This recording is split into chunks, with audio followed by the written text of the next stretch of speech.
Merci de nous suivre et de vous abonner sur la chaîne des leaders Go 221.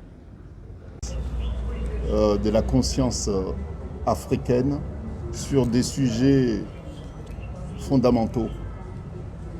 Puisqu'il est question ici aujourd'hui d'exprimer à toutes les forces vives africaines, notamment celles qui sont établies ici au Sénégal, d'exprimer notre solidarité africaine au peuple souverain de la Guinée-Bissau. C'est un moment rare, c'est un moment exceptionnel, donc je ne pouvais pas trouver un prétexte pour ne pas prendre part à cet événement, puisque nous avons vu pas mal de coups d'État électoraux en Afrique se produire. Cet élan de solidarité se manifeste pratiquement pas. Donc c'est un moment exceptionnel, c'est un moment rare et historique. Je vous remercie pour cette invitation. Je suis là à ma qualité, c'est vrai, à ma qualité d'avocat, puisque je suis l'avocat de M. Domingos Simones Pereira, président du parti PAIGC. C'est le principal parti de l'opposition, principal parti historique de la Guinée-Bissau. Et puis je suis par ailleurs l'avocat d'un certain nombre d'opposants qui ont été arrêtés dans les circonstances actuelles et qui sont privés arbitrairement de leur liberté. Je suis constitué par ailleurs pour exiger à ce que le processus électoral interrompu sans motif légitime reprenne, et que je suis aussi constitué comme avocat pour faire entendre la voix du peuple de Guinée-Bissau. Donc c'est à ce titre principalement que j'ai répondu et que j'ai été convié à prendre part à cette rencontre avec la presse africaine et internationale. Mais c'est aussi à ma qualité de simple citoyen africain que je suis là. Donc c'est à ces deux titres que je tenais à répondre favorablement à cette invitation pour dire ceci. Principalement, c'est que nous sommes fatigués, le peuple africain est fatigué de cette humiliation que nous subissons de la part des dirigeants politiques africains. Les dirigeants politiques africains continuent, 60 ans après nos indépendances, à nous humilier. Ce ne sont pas l'extérieur qui humilie l'Afrique et les Africains. C'est les dirigeants africains qui continuent à humilier le peuple, tous les peuples africains. Donc nous sommes fatigués d'être humiliés.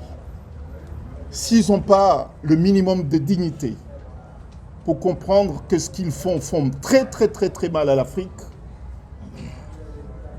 nous allons leur faire comprendre. Puisque nous ne pourrons pas continuer à subir leur humiliation. Ça, c'est un premier point que je tenais à souligner. Qu'à travers ce que subit en ce moment même le peuple guinéen, c'est tous les peuples d'Afrique qui se sont humiliés, insultés par les dirigeants africains. Quant à l'organisation de la CEDEAO, cette posture diplomatique doit cesser. Même un enfant qui est né aujourd'hui sait que ce qui s'est passé en Guinée-Bissau la semaine dernière, c'est une mascarade. Donc la CEDEAO ne devait même pas se poser 2, 3, 4, 5 questions.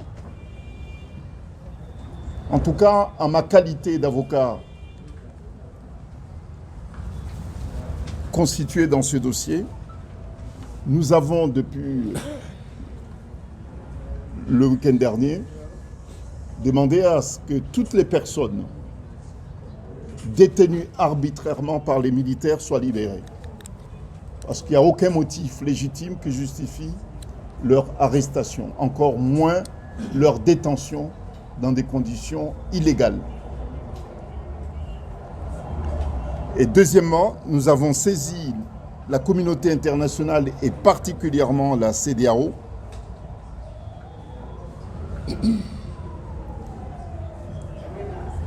d'exiger la reprise immédiate et complète du processus électoral conformément à la Constitution.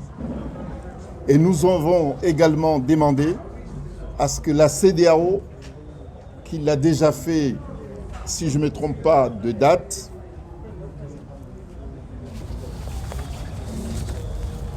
dans une précédente élection présidentielle en Guinée, que la CEDEAO supervise et contrôle l'ensemble des opérations électorales afin de garantir la transparence, l'intégrité et puis la crédibilité des élections en question. Nous avons demandé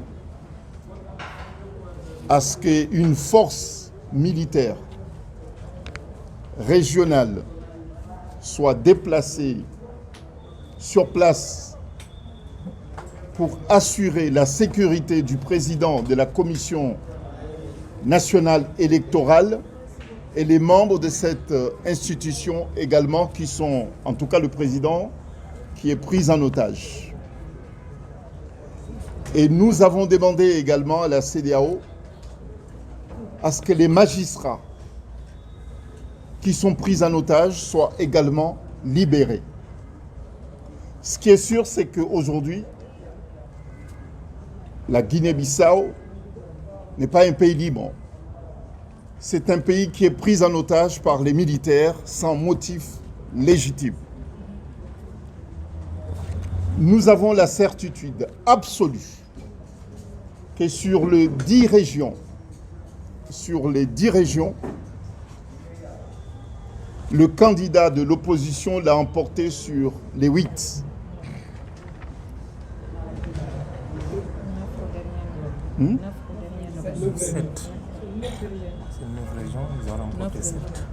Ben, en tout cas, moi j'ai les procès-verbaux, j'ai les ai là avec moi. Et comment 9 régions au total et la diaspora. Et la diaspora, oui. Ouais, ça fait 10. Voilà, donc ça fait 10 régions. Voilà, la diaspora fait la 10e région. Moi, je ne suis pas de la Guinée, mais bon, je me suis quand même documenté, renseigné pour pouvoir plaider ce dossier. Voilà. Bon, donc ça fait au total 10 régions. Sur les 10 régions, l'opposition l'a emporté sans la moindre contestation possible, sans contestation possible sur les 8 régions. Et les procès-verbaux, nous les avons. Et la communauté internationale, notamment la CEDEAO et l'Union africaine, ont en leur disposition les procès-verbaux également.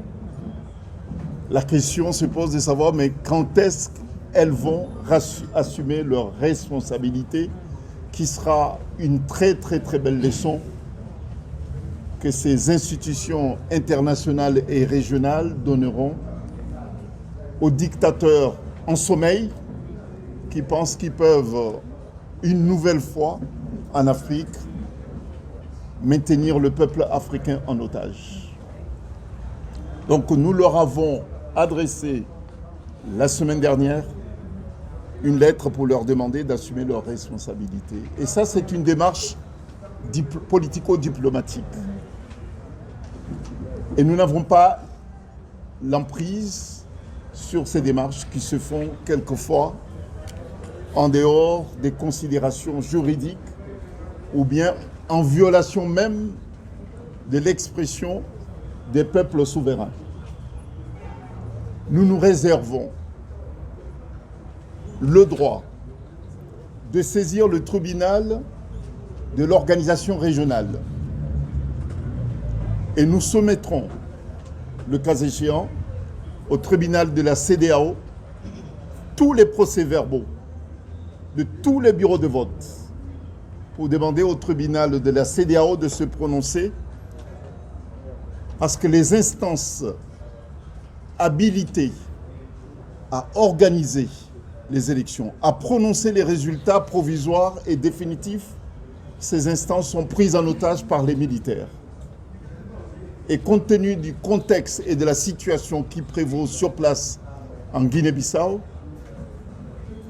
nous sommes dans l'obligation d'étudier cette hypothèse qui nous semble la plus plausible pour justement contraindre les uns et les autres à assumer pleinement leurs responsabilités et que les combines diplomatico-politiques ne l'emportent pas sur l'expression claire et nette du peuple souverain. Bon, donc c'est la déclaration que je tenais à faire au cours de cette conférence de presse. J'ai dépassé le temps qui m'avait été imparti et je m'en excuse. Merci, maître.